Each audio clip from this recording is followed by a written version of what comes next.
The morning sun cast long shadows across the courtyard of Buckingham Palace as princess. Charlotte walked with her usual grace toward the private garden.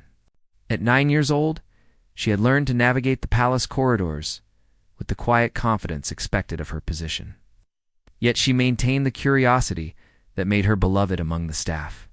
Her eyes, sharp and observant like her great-grandmother's, missed very little of what happened within the palace walls. Charlotte had developed a habit of early asserting morning walks before her tutors arrived. These quiet moments allowed her to explore the palace grounds and observe the changing of the guard. The gardeners tending to the roses, and the staff preparing for another day of royal duties.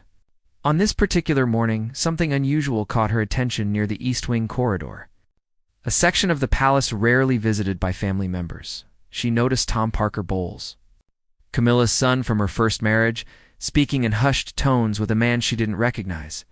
The stranger carried a leather portfolio and seemed nervous, constantly glancing around as if worried about being observed. Charlotte had been taught never to eavesdrop, but something about their furtive behavior made her pause behind a marble column. She wasn't intentionally spying, but their voices carried in the empty hallway. The conversation she overheard made her heart race. Tom was discussing private royal schedules, including detailed information about upcoming state visits and security arrangements. The other man took notes, asking specific questions about timing and locations. Charlotte's young mind immediately recognized this wasn't normal conversation. Her father had explained to her the importance of security and privacy, especially regarding family movements and official engagements.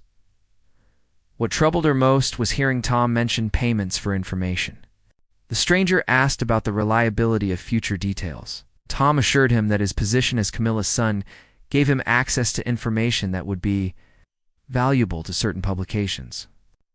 Charlotte felt a cold sensation in her stomach. She had read enough to understand that selling private family information to the press was a serious betrayal of trust. She remained hidden, barely breathing, as the conversation continued for several more minutes. Tom provided specific dates for private family gatherings and mentioned confidential health appointments for senior royals. The stranger seemed particularly interested in any information about the Wales family, pressing for details about George, Charlotte, and Louis's school schedules and private activities. When the men finally parted ways, Charlotte waited until both had disappeared before emerging from her hiding spot.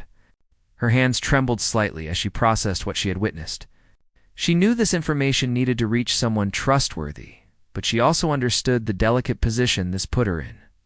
Tom was technically family through marriage, and making accusations against him could create tremendous conflict within the royal household. Charlotte spent the rest of her morning lessons distracted, her mind replaying the conversation she had overheard. Her tutor noticed her unusual lack of focus, but attributed it to the beautiful spring weather outside. By lunchtime, Charlotte had made her decision. She would speak to her mother first, as Catherine had always encouraged her children to come to her with problems, no matter how difficult. That afternoon, Catherine listened with growing concern as Charlotte carefully recounted everything she had heard. The Duchess of Wales maintained her composure, but Charlotte could see the worry in her mother's eyes. Catherine asked careful questions, making sure Charlotte was certain about what she had witnessed and heard. The young princess's detailed account left no doubt about the seriousness of the situation. Catherine knew this matter required immediate attention, but also demanded discretion. She contacted William, who was attending to duties in London. When he arrived that evening, Charlotte repeated her account to both parents. William's expression grew grave as he realized the implications. If Tom Parker Bowles was indeed selling private royal information, it represented not just a breach of trust, but potentially a security risk for the entire family. The decision was made to inform the king immediately, but the conversation would need to happen carefully. Charles had worked hard to integrate Camilla's family into royal life, and an accusation against her son would create enormous personal and public difficulties.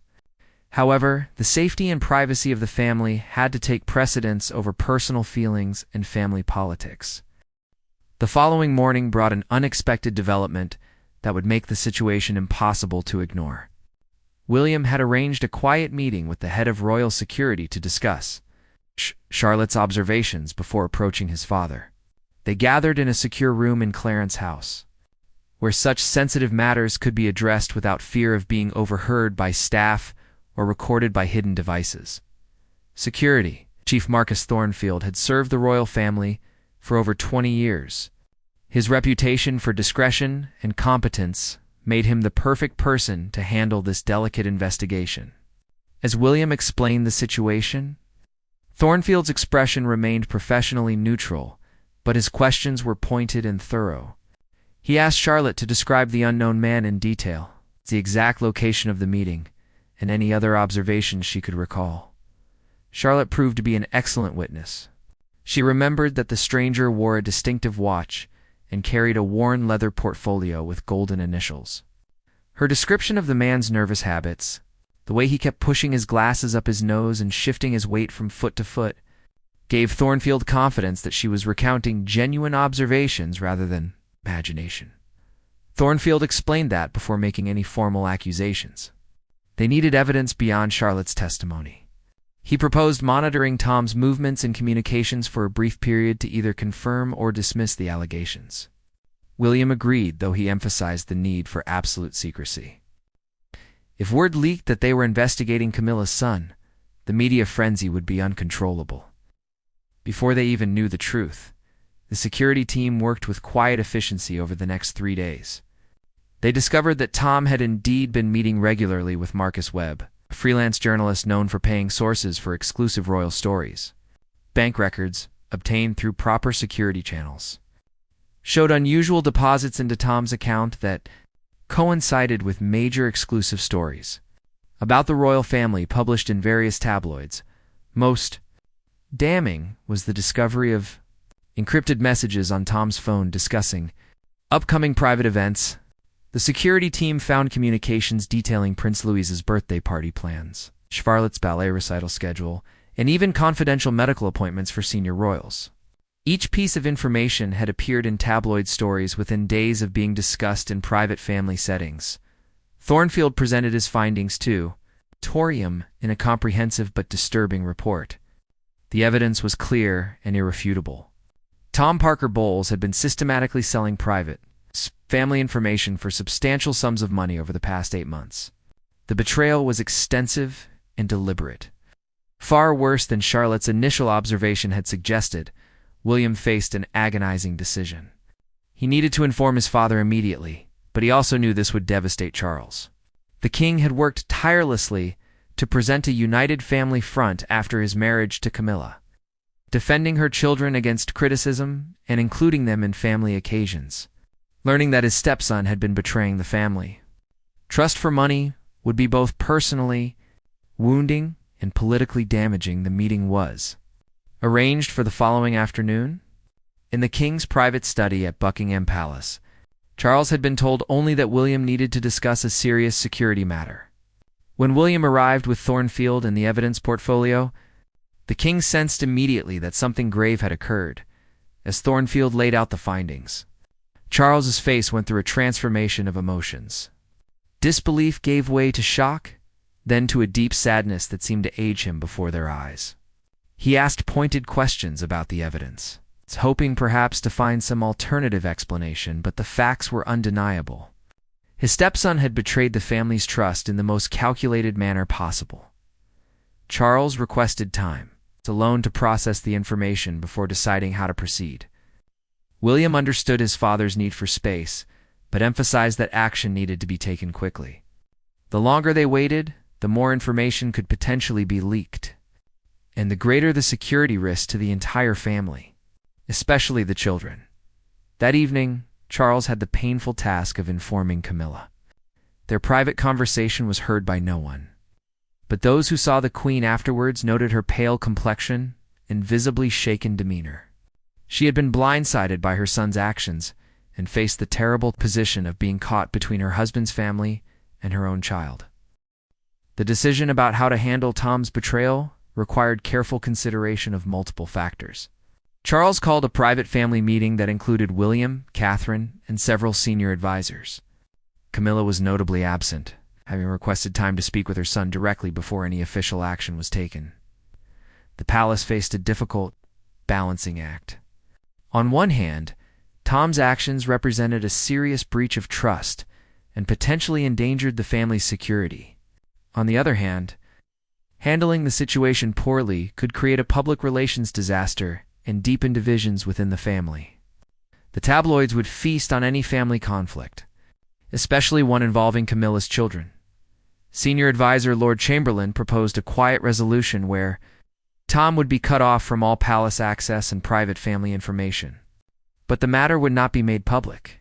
This approach would minimize scandal but seemed inadequate given the severity and duration of the betrayal.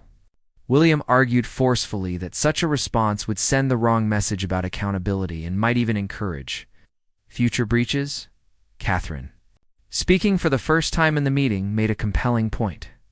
Charlotte had shown tremendous courage and judgment in reporting what she witnessed.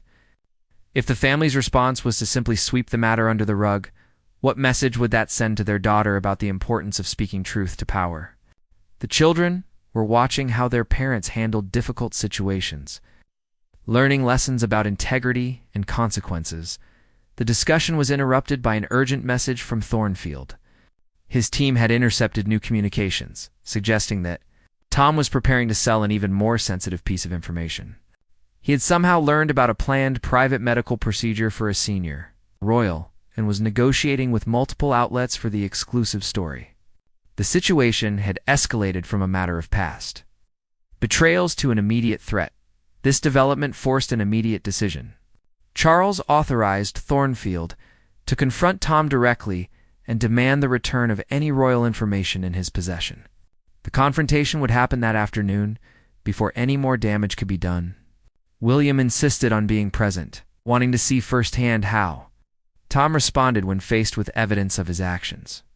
The meeting took place in a secure office away from the main palace.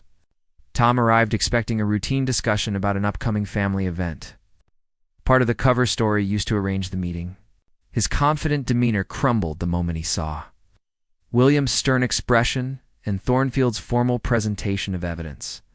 Confronted with bank records, intercepted communications, and detailed timelines matching his meetings to published stories, Tom's initial denials quickly gave way to defensive justifications. He claimed he needed the money for business debts, that the information wasn't really private since it would become public eventually anyway, and that his position as Camilla's son made him a target for persistent journalists who wouldn't leave him alone. William listened to these excuses with barely contained anger. He pointed out that Tom had actively sought out journalists, negotiated prices for information, and deliberately gathered intelligence he had no legitimate reason to access. This wasn't passive cooperation with persistent reporters, but active espionage against his own family. The confrontation grew heated when Tom suggested that he was treated differently from other family members and had never been fully accepted despite his mother's marriage to the king. William responded that respect and acceptance came from behavior and character, not automatic entitlement. Tom's actions had proven he was unworthy of the trust the family had extended. Thornfield presented Tom with a formal document outlining the consequences. All palace access would be immediately revoked.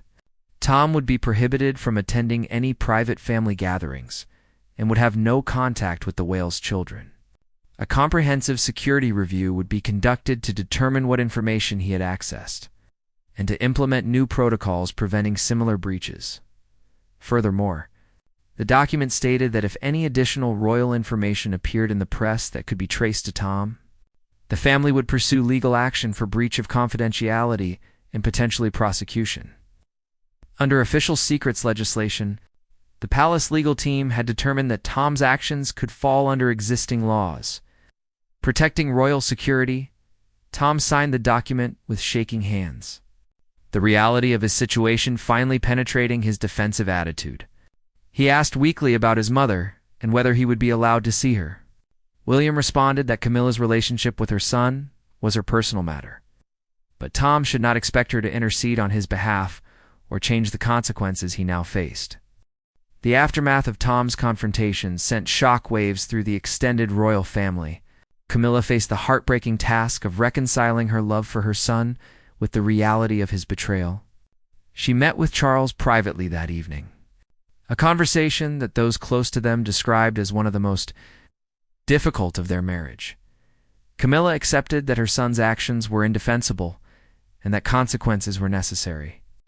However, she struggled with the complete severance from family contact, particularly being unable to include him in private gatherings. Charles, while sympathetic to her pain, remained firm that Tom had demonstrated he could not be trusted with any family access until substantial time had passed and genuine remorse was shown. The question of what to tell the public became increasingly urgent. Thornfield's security review revealed that several journalists had noticed Tom's absence from recent semi-public family events and were beginning to ask questions. The palace press office needed guidance on how to respond before speculation spiraled out of control.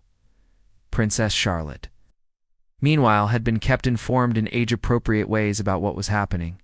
Catherine explained that Charlotte had done the right thing by speaking up, and that sometimes doing the right thing led to difficult consequences for others.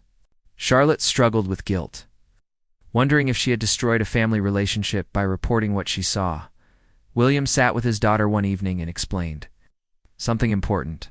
He told her that Tom had made his own choices long before she observed that conversation. She hadn't caused his actions, she had simply brought the truth to light. Hiding wrongdoing to avoid conflict wasn't kindness, it was enabling harm to continue. Charlotte seemed to understand, though she still felt the weight of the situation. The security review uncovered additional disturbing details about the scope of Tom's information gathering. He had cultivated relationships with certain palace staff members, casual friendships that gave him access to scheduling information and private details about family members. While these staff members hadn't realized they were being used as sources, the discovery necessitated uncomfortable conversations about discretion and loyalty. One palace staff member, a junior scheduler who had considered Tom a friend, was devastated to learn how her casual conversations had been exploited. She had mentioned in passing various family appointments and activities, never imagining this information would be sold to tabloids. While she wasn't disciplined, since she hadn't knowingly leaked information, the experience left her shaken and more guarded. The palace implemented new security protocols, restricting information access on a strict need-to-know basis. Family schedules were compartmentalized, so that no single person had complete knowledge of all movements and activities. These changes, while necessary, created a more formal and less trusting atmosphere that many long-serving staff members found uncomfortable. Camilla's relationship with William and Catherine became strained during this period. While everyone tried to maintain civility for Charles's sake, there was an undeniable tension. Camilla felt her son was being treated harshly, while William believed the consequences were appropriate given the severity and duration of the betrayal. Catherine worked quietly to prevent the situation from creating a permanent family rift.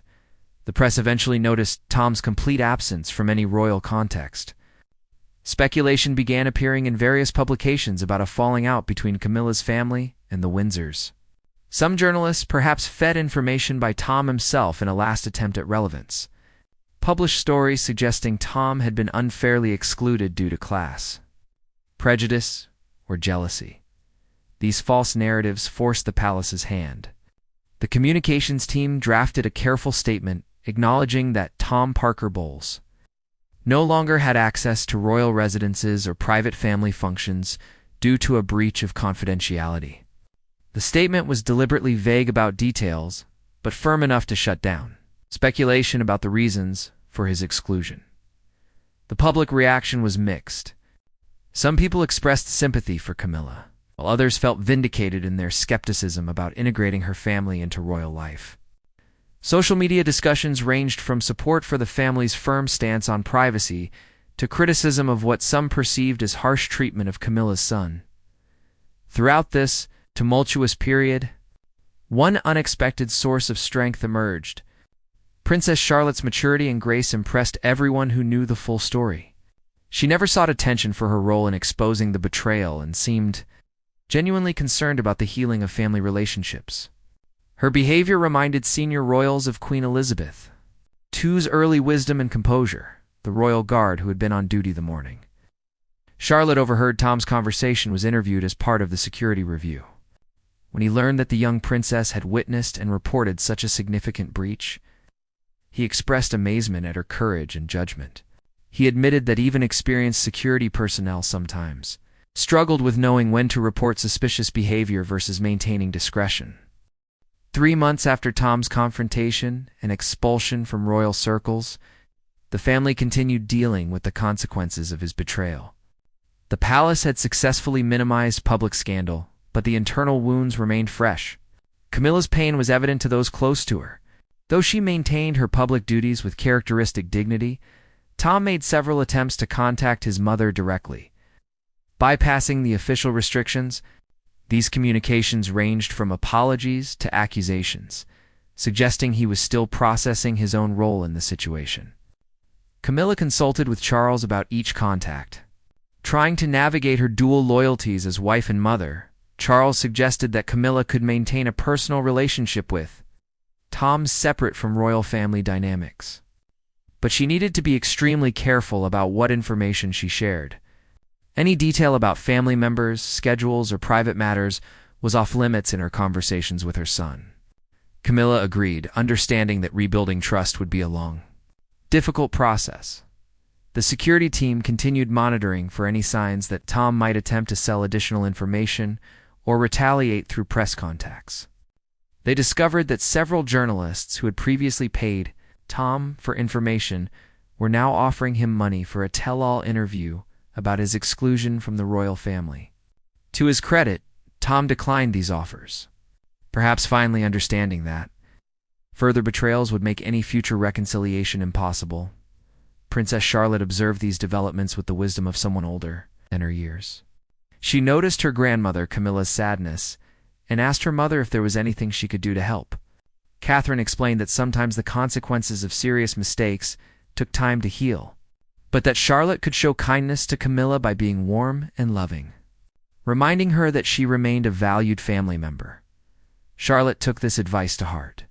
During family gatherings, she made special efforts to engage with Camilla, sharing stories about her studies and activities. These small gestures of acceptance meant more to Camilla than the young princess probably realized. They reminded the queen that despite her son's actions, she herself was not being punished or excluded. The relationship between William and Camilla gradually thawed as they both made efforts to separate Tom's actions from their own relationship. William acknowledged that Camilla was not responsible for her adult son's choices, and that she had handled the situation with appropriate seriousness.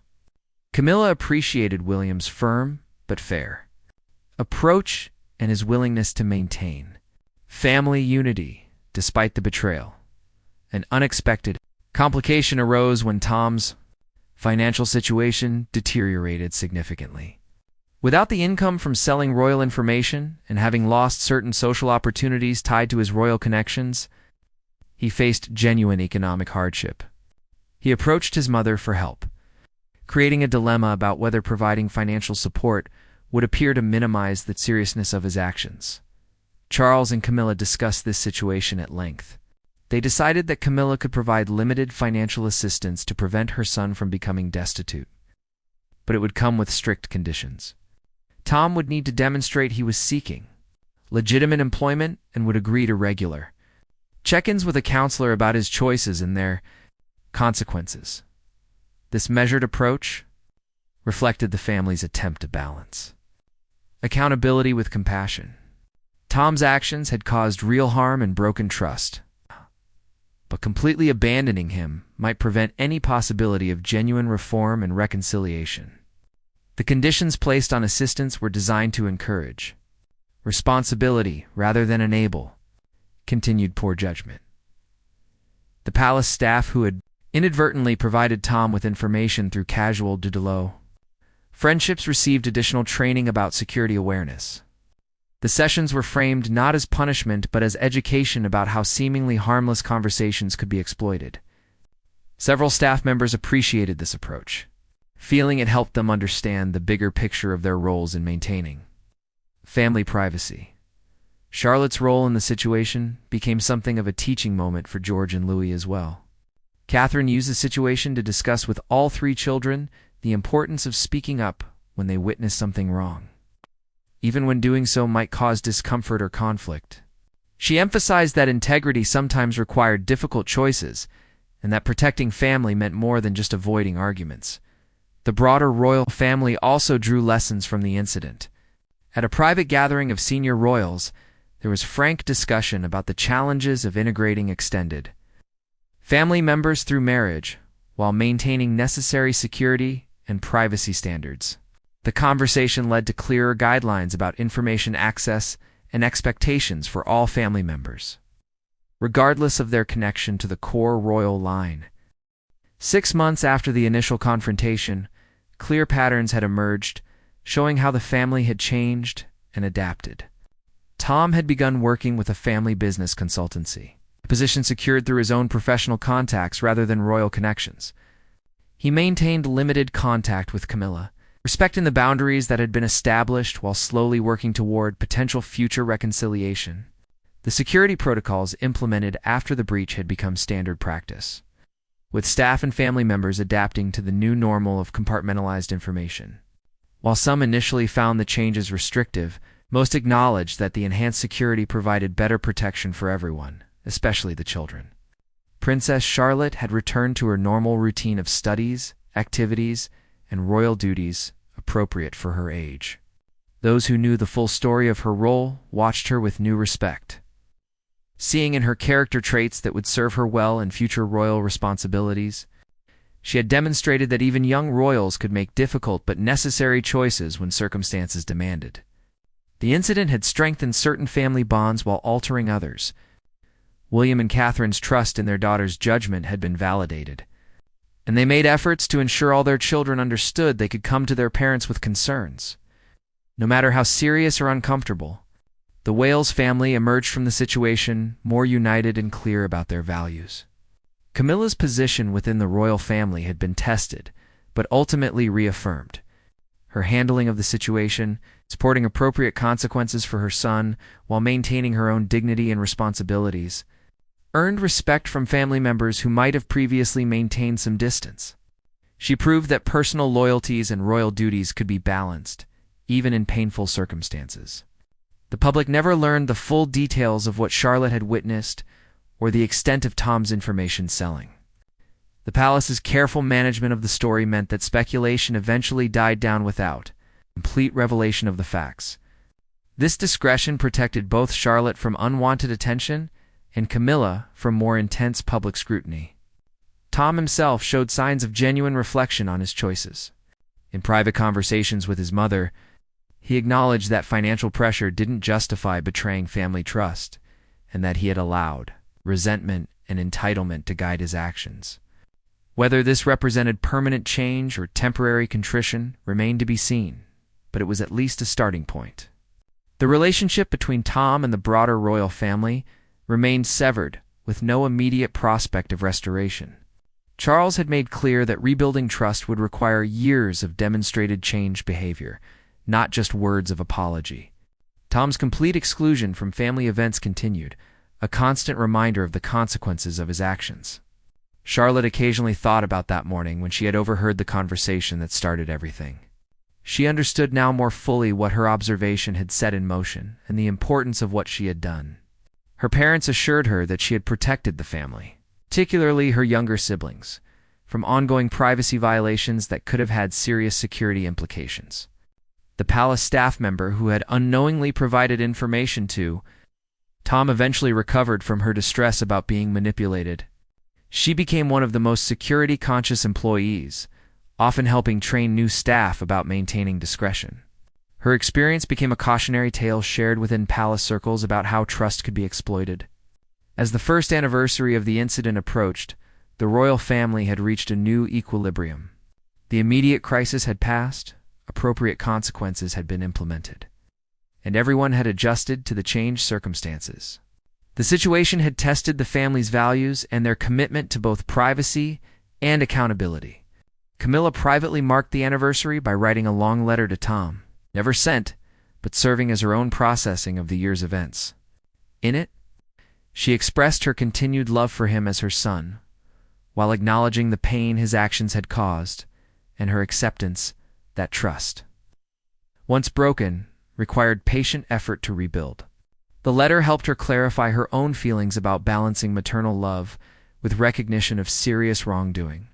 The incident became part of royal family history, a reminder that challenges could come from unexpected sources and that responding with both firmness and measured judgment was essential.